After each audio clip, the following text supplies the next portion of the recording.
of the most important things when it comes to marketing is our ability to storytell. This allows us to reach out to our audience and connect with them on a deeper level and facilitates them taking action to then pay us and work with us in that paid capacity. So we want to make sure that our storytelling is on point, but we don't just want to look at it from a marketing perspective. We want to make sure that we're talking to experts like today's who happens to be slightly outside of what we do. Because when we look at other industries, other genres, other niches, and see what's working really well for them and take those techniques and implement them into our business life, we then get to do things that other people aren't doing, which gives us a creative edge and allows us to be more profitable. So today, we are talking to a professional cosplayer and digital storyteller, and we're taking her techniques from her storytelling and implementing them into the marketing world so that you can level up and beat out your competition to really thrive in this industry. Let's jump in. Hey everyone, I'm the Dancing Hatter, and I am a cosplayer, a digital content creator, digital storyteller, and I make wearable fairy wings. And today we're actually going to be taking lessons from a cosplayer on digital storytelling, and we're going to be talking about how that can be implemented into entrepreneurial content on TikTok, Instagram, YouTube Shorts, etc., and how we can learn from a different perspective how to implement that into our marketing strategy to impact our brands. So, Hatter, can you define digital storytelling for us before we jump in? Okay, so digital storytelling is utilizing apps, online apps like YouTube or Instagram, Facebook, TikTok to tell a whole story, but in little bite-sized pieces. So almost like a mini series of sorts.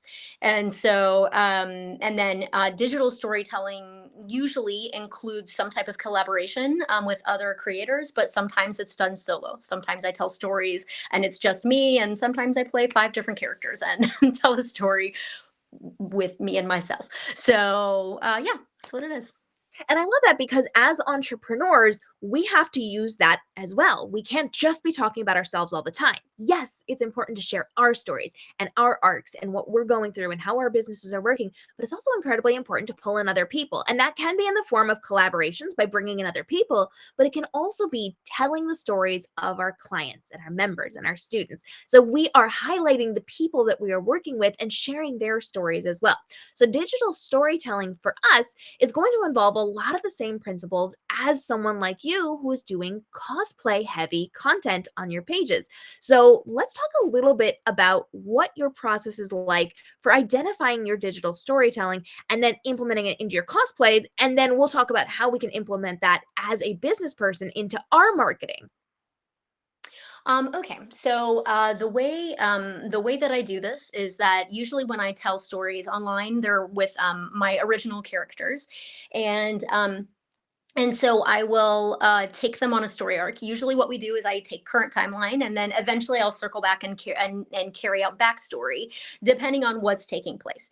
And so I'll take Zephyr. Zephyr, my pirate, probably has the most developed story, the most developed world out of all of my characters. So she's a pirate, used to be Navy, and she defected for lots of reasons.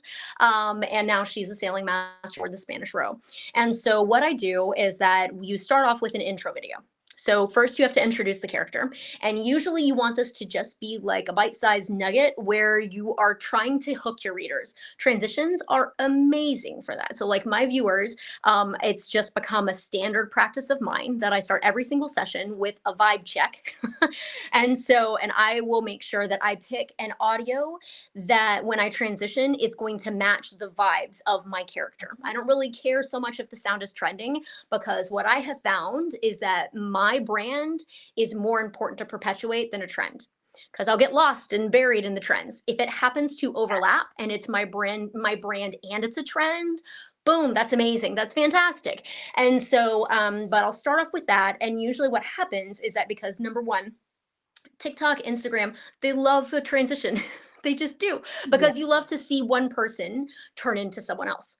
And so like we love to see the glow ups. We love to see the bad haircuts. We love to see these things. We love to watch the process, whether it's good or bad. And so I start off with a transition, and that gets the engagement moving, and then usually I will introduce the character. And so it'll think of it like a gamer screen where the character has all of their point values and like abilities and things about them, them. And so I'll do a little mini screen where I'm like, okay, this is who they are, this is their name, this is how old they are, this is the tag that they're involved in, this is one short little piece of information that you should know about them. And then I will leave one tiny little thing that will make my viewers be like, she what she's hiding something, what's she hiding, because then they'll come back. And Mhm. so, but yeah, and then over the course of time, I will use audios and to help tell my story. And then sometimes I will find instrumental pieces, and I will do more like silent film style. I love that the silent, like TikTok has brought back the silent film style of storytelling, because that's where we are. That's a whole Yeah. different conversation for a different day. But and so some of my stories will be scripted, where it's an actual, like, the words that my characters will use, and it's good to do those every so often, so that way my viewers are not always hearing other people's voices through audios. I want them to know that, like, Zephyr speaks Spanish. She is Spanish and she is English. And like, you don't find that out until later, that like her absent mother is Spanish, and so she is bilingual. And so that comes out in my writing, but you don't get to see my writing. You don't get to see all the backstory on a digital page, so I have to show it to you. And so, and it gives you, and she's got a lot of fire and bite to her. And so, yeah, and we spoke earlier about characters that just decided to step forward and be like, no, no, no, I'm a main character, and her father was never supposed to be anything more than just this little bite-sized piece, and now Errol has his own space and his own story that I will also be telling. So, and yeah.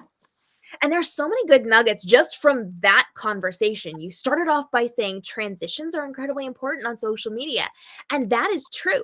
But not everybody wants to do physical transitions where we're transitioning from one character into the next. Although, if you do want that, we've got tutorials on how to do it linked down below.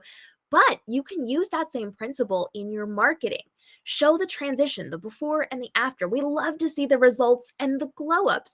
So making sure that you show where you were or where your students, members, the person you're highlighting was, and the transition to where they are now through whatever it is that you offer is going to be incredibly important.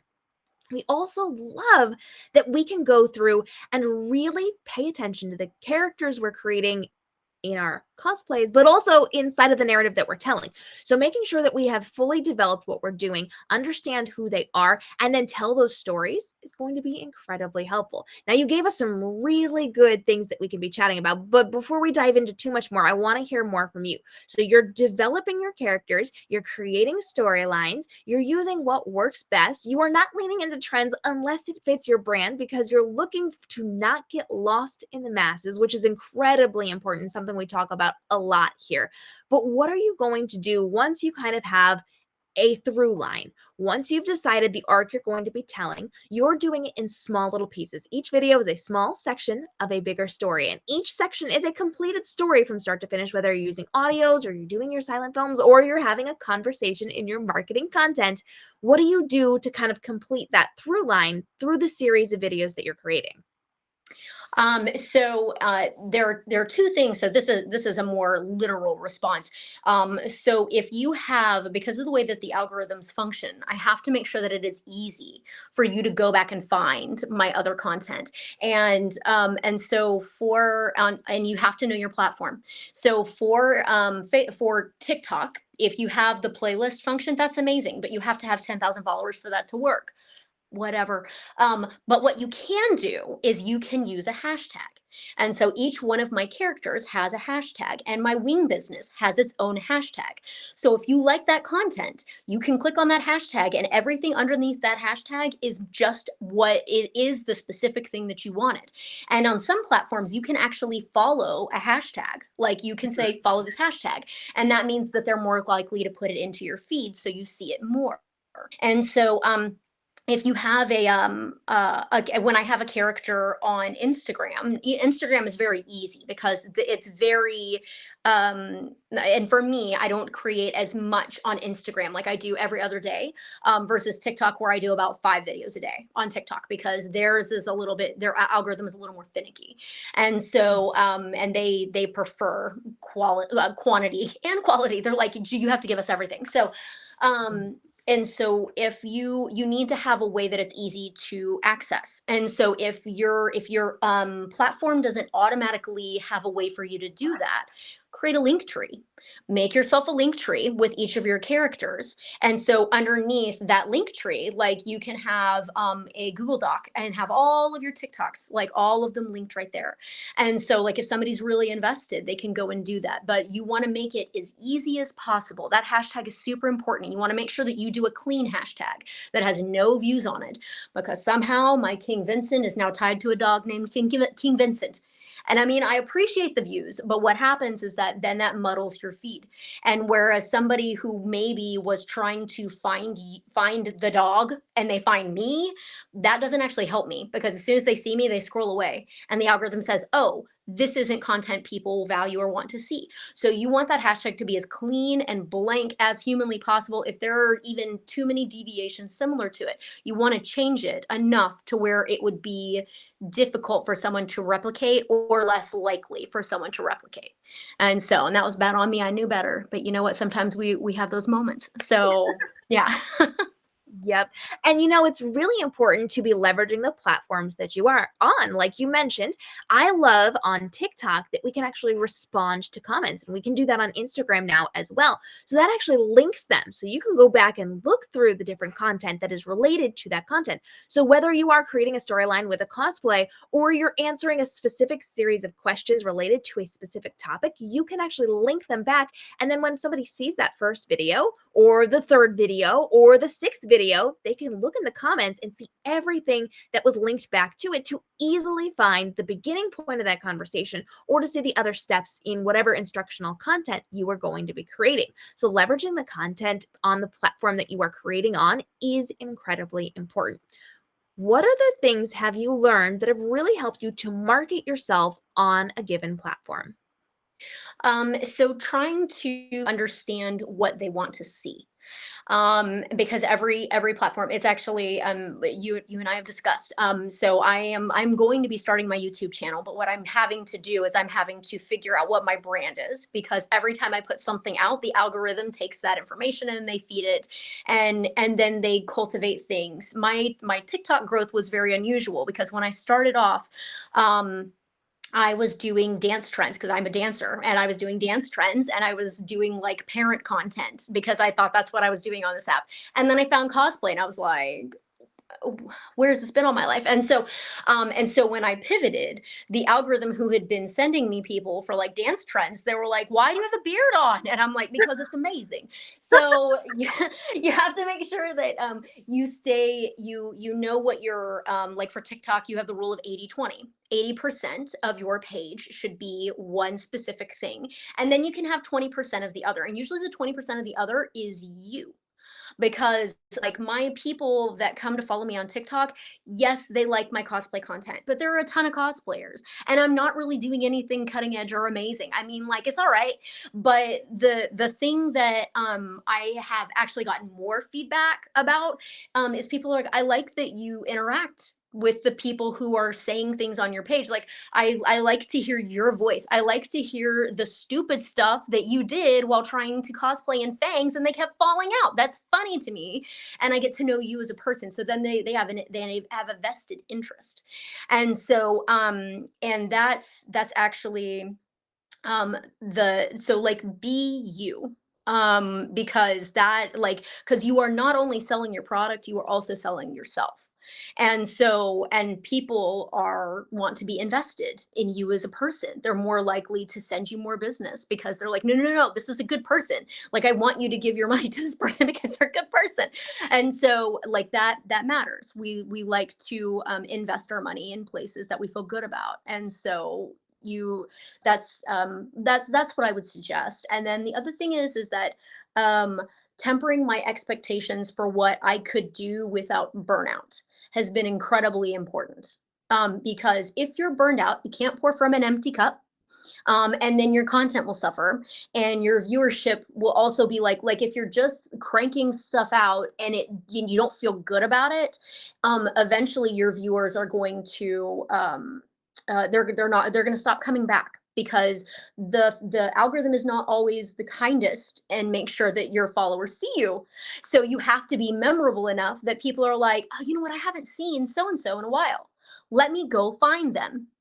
And so, but yeah, so you have to have something that grabs them and pulls you in. And so I can tell when my traction is going down a little bit. I'm like, okay, so they haven't seen me enough. They haven't seen my face enough.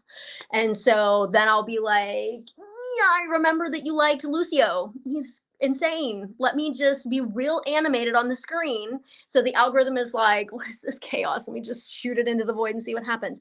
And so, so also know what content is doing best on your platform, and save some in your back pocket for when things get slow. And so, yeah. And I think that's a really valuable point. Understanding what the algorithm likes, what your audience really leans into, and then hanging on to a little piece of that for when things start to slow down, and then offering it up to the algorithm gods is an incredibly good plan. So, making sure you have evergreen content that's really juicy that you can just tuck away for that rainy day is going to be so helpful for our content creation. Now, one of the things that I really like about cosplayers that we can then leverage into the marketing world is that you have a bigger storyline broken up into little sections, and you don't go too long with it and you don't go too short with it. By making sure you've got that arc that carries through, that each individual piece is a whole and completed point that people can then take action on or understand completely or get a story out of, but then carry on to learn more and to build upon that is going to be really helpful with your marketing. So, what advice do you have for the length of series of TikToks, Reels, and YouTube Shorts? Should we go for 3 episodes? Should we go for 10? Should we go for 20? How much is too much in your experience? So it depends on what you're doing. So if we're talking about storyline, if it's an interesting storyline, people will stick around for a while. And so I can do 100 videos, and it can take a year's time, and people will sometimes still be invested in it. But you have to look at each individual one. Each individual piece has to be interesting. And so, whether it's 15 seconds or a minute, it has to be attention grabbing. And also, if someone brand new walks in, it has to be a piece of work that, like, someone who's brand new can look at it and be like, oh, okay. So, like, kind of like whenever you watch, a movie series, and you can pick up in the second movie, you need some context, but box offices need you to, like, they need to have a good enough film that if I'm coming in on film two, they don't lose the business of people who haven't seen film one. What you want to do is have a good enough movie that somebody can watch it and then be like, oh man, I need to go back and watch the other one. And so that's what I would suggest, is that in terms of like entrepreneurship, um for look at your product and decide what can I break down in order to make this more interesting. So for my wings, my process is design, cut and shape my wire, for making wings, by the way, in case I did not mention, that's what I'm describing is wearable wings. And then I go and I weld it. And then I stitch on a sewing machine the backpack, and then I stretch the vinyl, and then I do finishing touches, right? So for me, I break that down into about 5 videos. Nobody wants to sit there and watch me shape or sew, but you might want to watch those put together. And so you might be interested to see, and then we do this, and then I take the flat saw polisher, right? So like you may want to see them put together, but it's not very interesting by itself. If I'm going to do it by itself, then it should be some type of like meme content where like whenever I accidentally shot a pair of wings across the room, so or the time that I ran over a pair of my wings, and that's how I found out that they're so durable that you can run them over with a car. So yeah, that was a really bad day. But the thing is that like this would make a really funny reel. It's actually coming soon. So like this will make a really funny reel where like I will take a trending audio, that's kind of a meme audio, and it's a little bit ridiculous. I'll probably use, there's an audio that says It says, I'm Eloise, I live on the top floor. And so I'm going to be like, who is the little girl? And it's me shaping my wings. And then I'm going to cut to me looking like an insane person. And when I have, I'm Eloise, I live on the top floor, I'm going to say the time that I ran over my wings and thought I had ruined 50 hours of work. And so now, like, people will see that and be like, you what? And I'm like, yeah, you should go see what they look like now. And now I'm like, I think I will. And so you kind of have to decide for your process what is the most interesting to see. And also that's how you can stretch out content, because I don't make enough wings to have a reel a day. I don't. And even if I did, they'd be very boring after time. But like watching me weld, the sparks flying, like figure out how to shoot what you do and make it look cool to somebody who doesn't know how to do that. And I'm like, I'm not a great welder, but it looked, fire. So And the point is to be creative. You can take content that might feel boring to you and reshape it and package it a little bit differently, and all of a sudden it's going to get attention. Like the way that you took your beautiful wings and all of a sudden you're showing that it was a disaster. You're treating things like a meme, like how you shot your wings across the room. Maybe people wouldn't want to see you sewing every little bit of those wings, but having them fly across the room, that's interesting and that's entertaining. And so finding these storylines that we can tell, making the memes, making the jokes, and making it a creative twist on what people expect is going to get their attention. Final thoughts on how we can use a cosplayer's perspective to really inform how we are doing our marketing content. so just know that whenever you are, just like when I'm trying to introduce a brand new character, know that there's more that has to be explained. And you are the expert. So be unapologetic about it. Yes. Like when you put yourself out there, right? When I put my characters out there, like I don't like slowly inch them into the foreground. Like I'm like, hello, you've met somebody you're going to want to pay attention to. When you do your content stuff, you can be like, listen, I know this looks bad right now, but no, don't even start there. Just be like, look at where it starts and this is where it goes to. Hey, do you want to go see my process video? And just constantly, like, if you don't like your work, like, you are a guaranteed fan, you have to be your own fan first. And that confidence will also breed confidence in your customers, because if you don't feel invested, if you don't believe in it, then I'm going to hesitate and be like, well, if you're not sure, then I'm definitely not sure. And so just be bold and unapologetic about it. And then also know that showing mistakes is not a sign of weakness, right? So like showing mistakes is not a sign of weakness. It's actually important for people to know that this is it is a process, and it's an ongoing process, and it also shows that you are growing, because lifelong learners make much better products than people who are like, this is the best it's going to be, I know what I'm doing. No, like no, I want to make this better, and I'm going to keep working to make it the best it can be for you. And in an effort to make sure that we are constantly learning and growing and implementing strategies from other people, I want to make sure that our viewers have the opportunity to come learn from your boldness and your creativity. So where can everybody find you online?